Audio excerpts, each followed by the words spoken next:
How to sync Outlook email with iPhone. To get started, first of all go ahead and open up the Settings application on your phone. Once you're here, scroll down to the end and tap on Apps. You can view all your phone apps over here.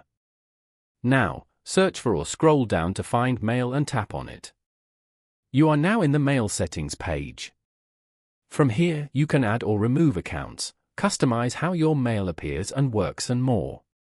Go to Mail Accounts.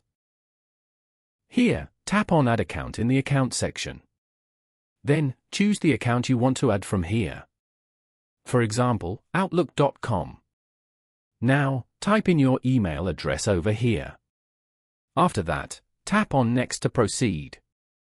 Then, complete all the steps required to add this account to your iPhone.